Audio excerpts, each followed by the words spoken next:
Back in 2019, you had a ton of big arms that were up for contracts, right?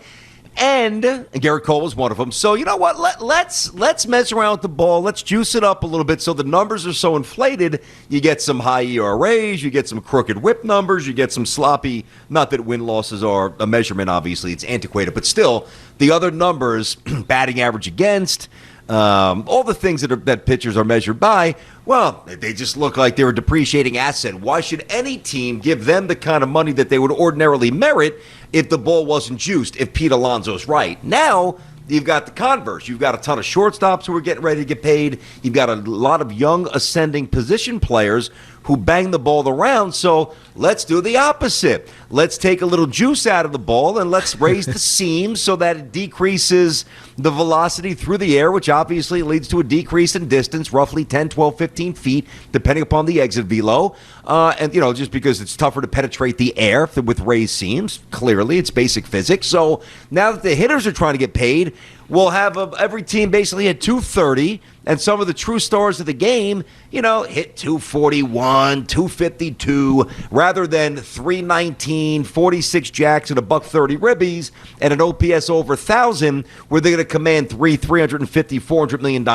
That's what Pete Alonso just told you. Yeah, no, and it's hard to combat what he's saying either, because, wow. I mean, the narrative works for the last couple of big free agent classes, the pitchers in 2019 and some of these hitters in 2021.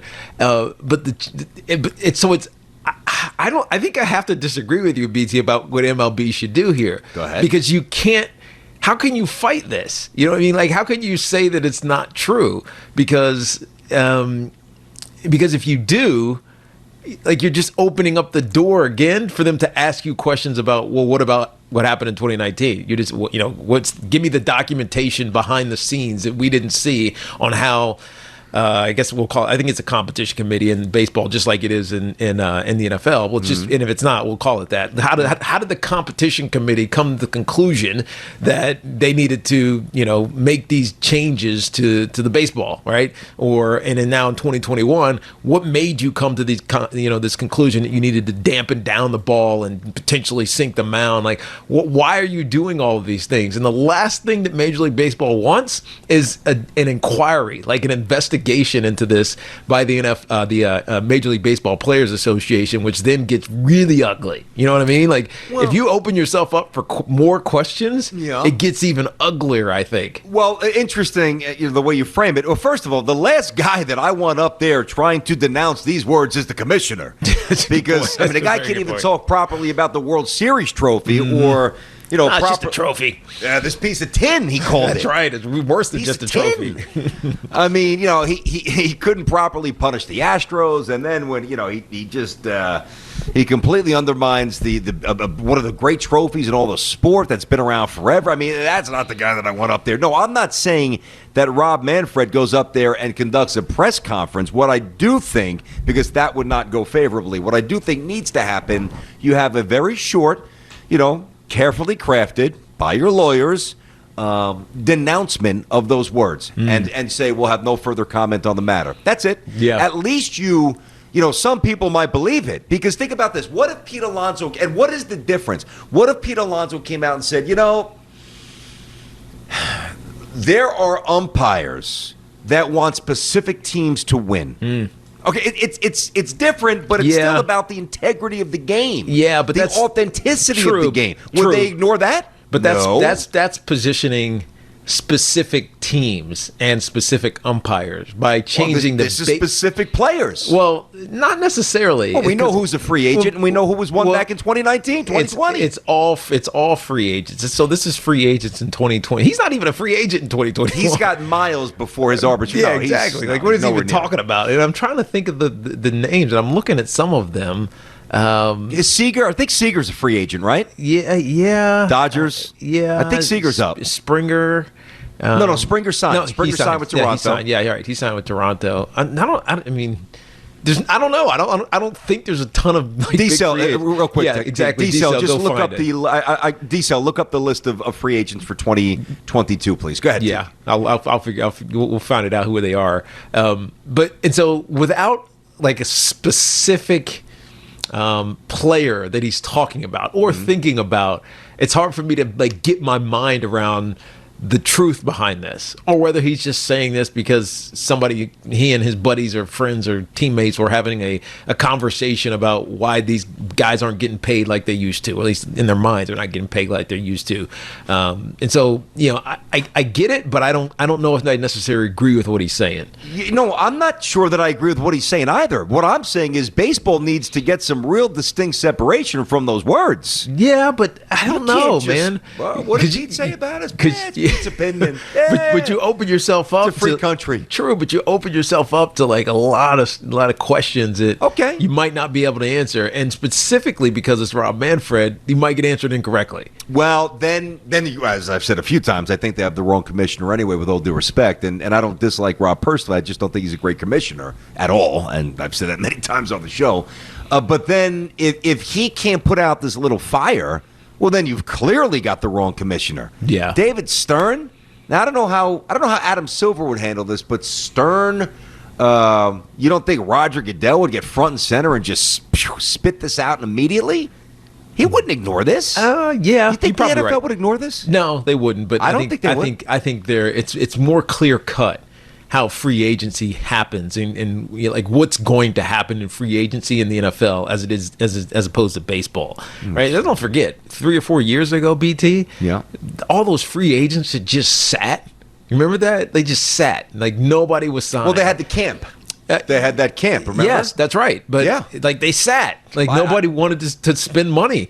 And it felt like collusion. Like all the teams were saying, we're not spending a lot of money. Yeah. And so, if you consider that, maybe this isn't so far-fetched. All right, so I have a list here, BT. Go ahead. Nolan Arenado. Oh, Arenado for the Cardinals. Arenado signed a deal. Well, I pulled it up on Spotrac. And Arenado signed a couple of years ago with the Rockies, and that's why they had to trade him. Yeah. Because you're right. He's locked in for a while. Is this an option? Maybe because it has options on here. Okay.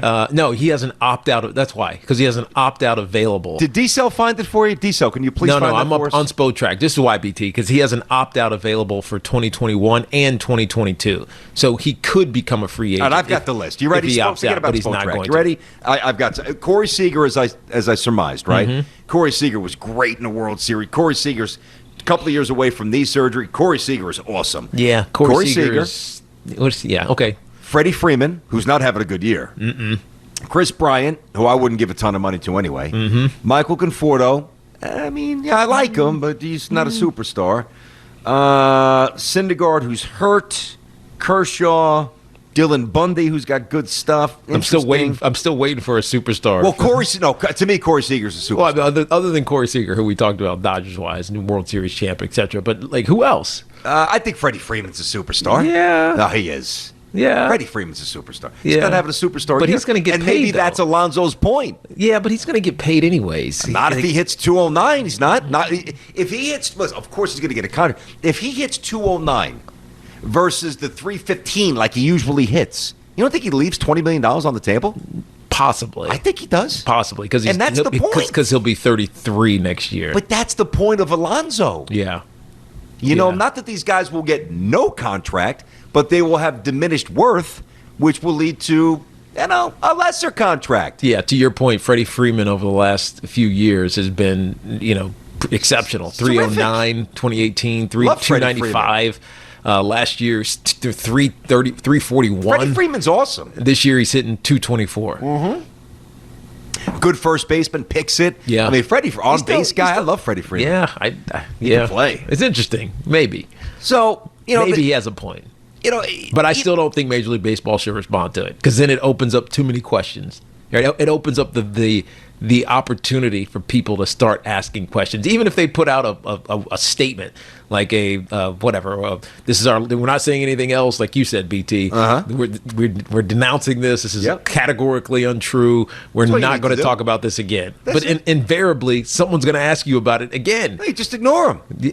I've already addressed it. That's just hard to do, man. No, but is it though? Yes. I think it's harder. Let me give you a scenario, okay?